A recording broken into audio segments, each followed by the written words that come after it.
Jarvis Butts, the Detroit man charged with murdering 13-year-old Neziah Harris, he appeared in court for the first time since his case was bounded over for trial. CBS News Detroit's Jack Springate sat on today's proceedings to tell us everything that happened in court today. Well, today's hearing was more procedural than informative, but it did set a timetable for some of the next steps in this trial. The biggest development arguably happened outside the courthouse, and that was learning how much attention Neziah's story's been getting since last week's preliminary hearing. Butts entered a not guilty plea before the court scheduled a calendar conference set for March 7th at 9 a.m. That's when deadlines to file motions, motion hearing dates, and potential trial dates will be set. One of Neziah's adult cousins and staunchest advocates said her story has taken off ever since the preliminary hearing. There are a few celebrities that have reached out. It's reached some very top tier platforms. So I'm hoping that, it moves in the right direction that it needs to go on. Roxy says one of these celebrities was Detroit's very own Skilla Baby, who not only said he'd cover the cost to throw a community gathering to honor Neziah's life, but he's also changed his profile picture to this photo of her. I'm very thankful that Skilla Baby decided to, step up to the plate and take care of everything. And it's just awesome how the community is coming together all behind Neziah.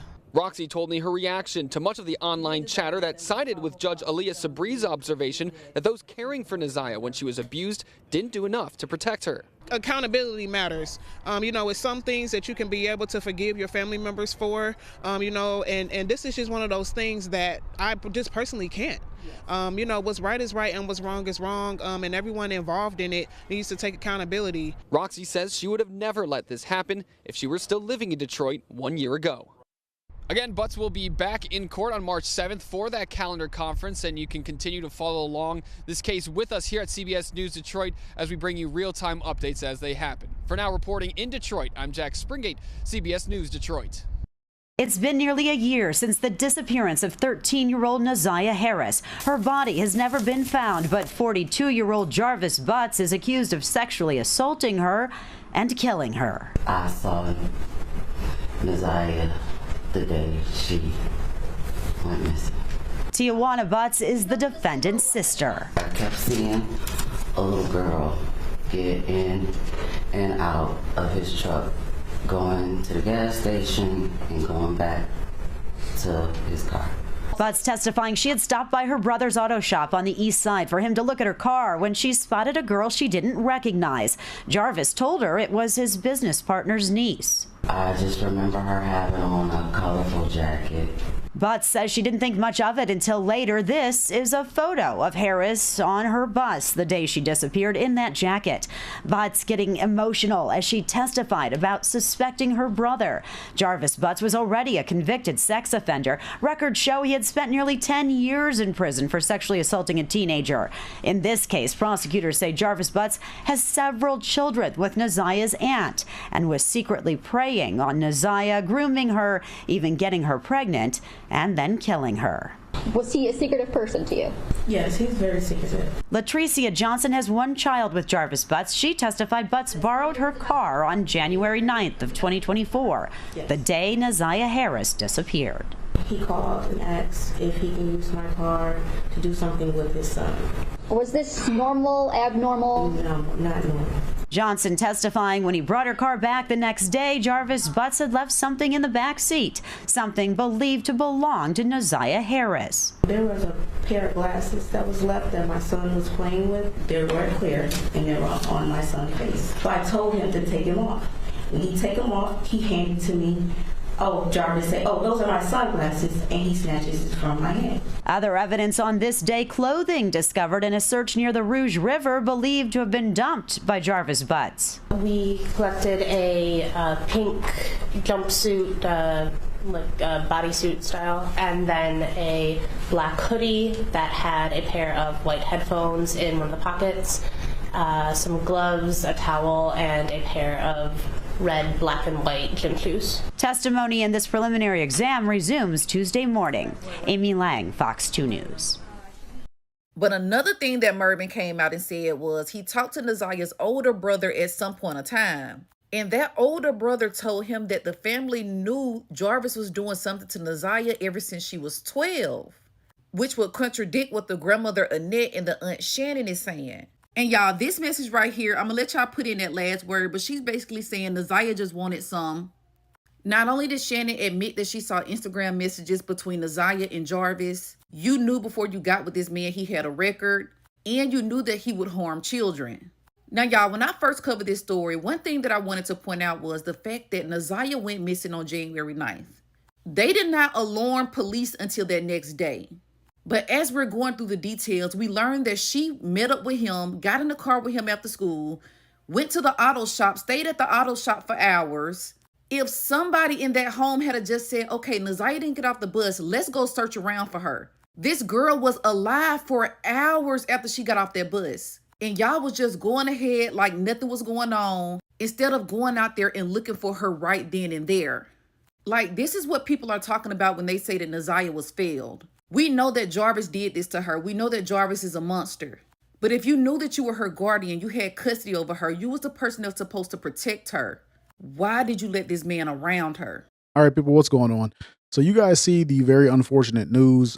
We have a young girl who has been taken from this life far too early, and this has happened at the hands of a sexual predator who, unfortunately, this girl could not escape. And the question is going to be why this girl could not escape this situation, and also how did this man have access to her, just unfettered access. This is a failure on the family's part, top to bottom, start to finish. But the most important question is, why was this man allowed anywhere near this young girl? Now, as we see in the report, this man had done as much time in prison as this girl has done on this earth as a whole. This man did a solid decade in prison for the exact same thing that he did to this girl. And you just have to know, this guy, he's probably been in and out of jail. The one time he went to prison is not the first time. So, with all the time accumulated, I'm willing to bet that he's done 13, 14, 15 years in prison over the time span of his life. Yet and still, the aunt that he was dating knew this, continued to date him, and continued to allow this man to be around this young girl who he eventually victimized and deleted. Now, it's important to understand that the aunt did in fact have kids with this man, and she knew full well what he was. She went ahead and entered a relationship with him. She got pregnant several times with his children, and between those children and his victim, that man had access to all of those kids. So there's no telling what other kids he may have victimized. And as far as I'm concerned, the aunt facilitated this, if by no other means than by the fact that she allowed that man to be next to this victim. I consider that her being complicit. That doesn't mean that she actually just allowed it, but I don't see where she would have done anything. I don't see where she did anything to stop it. Now, the sister of this assailant, the sister of the sexual predator, said that she did in fact see her brother with the victim the day she went missing. She said she saw him saw the girl getting in the car and saw them going somewhere. And she'd mentioned other times where her brother was alone with this girl or had access to this girl where it was just those two. And he was either, giving her a ride someplace, she was at the auto shop, whatever the case might be. Keep in mind, this guy's a convicted sex offender, and this sister saying this should have said something. I would think to myself that this is one of those see something, say something kind of deals, but that's not what happened. As far as I'm concerned, the assailant's sister is just as complicit as the assailant himself and the aunt who allowed this man to have access to this young girl. As far as I'm concerned, when it comes to this young girl, every single adult in her life failed her, and they did so with malice in their heart. I feel like somehow, some way, this girl was looked at as possibly a burden to the family, and I think they just didn't like her.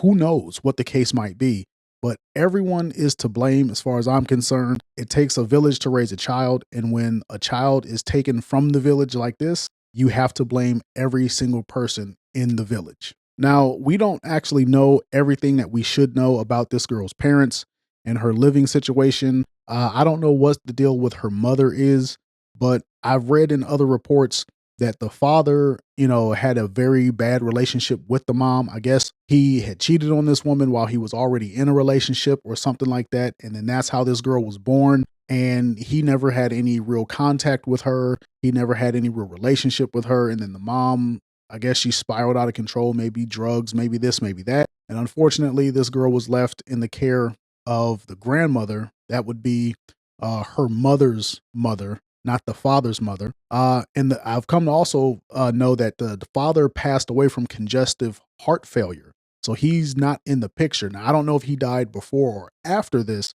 but he is dead. And, he was having some serious health issues, I guess. Either way, this girl was born into a really, really awful situation. And once again, there was just nobody to protect her. A horrible congealing of bad situations and fates that led to this. Okay, now I want to be somewhat sensitive about this next part. We all know that male perverts can be extremely dangerous. As we see, a male pervert has deleted a little girl who did not in any way, shape, or form deserve this. But we also have to look at the aunt. This aunt, if you see her picture, this woman is fat, she's short, she's old, she's ugly. I don't know if that may have contributed to her being desperate for a man. And then, she takes the first man that she can get her hands on, even if he's a dangerous criminal, not even a serial deleter or a gangbanger. She picked a intimate violator of women's bodies to have as a husband and as a boyfriend, as a father to her children. And I believe that may have played a part, this woman's utter and complete lack of self-confidence, but that doesn't really excuse what she herself allowed. You allowed your desperation to, let you fall in love with a monster and let that monster have access to your own flesh and blood. So as far as I'm concerned, she doesn't get off the hook just because of that. At the end of the day, it seems as though this girl was just failed by every single adult in her life. Like I said before, the aunt facilitated her abuse and ultimately her untimely demise, whether she did so indirectly by turning a blind eye or she did so directly by doing things to appease her predator boyfriend. Either way, I hold her just as responsible for this young girl no longer being among the land of the living. And it just seems like I said, everyone failed her. And the only person who loved her was too far away to actually protect her and to do anything for her. And this is an absolute horrible nightmare. And the worst part is there is no mom, there is no dad to mourn her. It's just a horrible set of circumstances that befell this girl. And there's only her aunt sitting there fighting for her. This is awful, and nobody should have to go through this. But this is what we have when that ratchet lifestyle takes over. Too many series of unfortunate events transpire. This young girl ended up paying a price that she shouldn't have had to pay. Now, the more I dig into this case, the more I see, people who have already covered it. This case is kind of like a rotten onion. It's just one disgusting layer after the next. I even see where they were kind of laughing at this girl going missing. There were text messages between the family and, this had been going on for a while. This wasn't something that just happened in the last few days. This has been something that was going on for the past year or two. And there were text messages between the family members saying that this girl was asking for it. She was looking for it. She wanted it. This is the most disgusting thing that you can say, obviously, about a victim is that they wanted it. And they're saying this about a 12-year-old girl. These people are absolutely despicable. They're the worst kinds of people, and they should have never had a child in their midst. Once again, bad situations, bad circumstances lead to an awful fate to a person who was completely innocent. At the end of the day, there's a lot that I could say.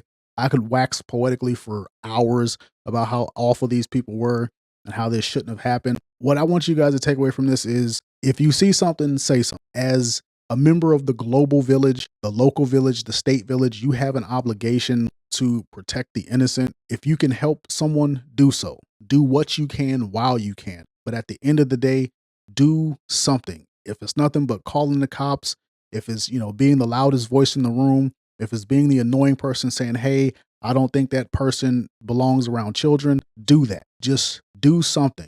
Because I would hate to be a person that was in that girl's life and then I didn't do what I could have done. And now this is the end result. So let me know what you guys think in the comments. Awful situation. And I'll get back at you on the next one. Peace.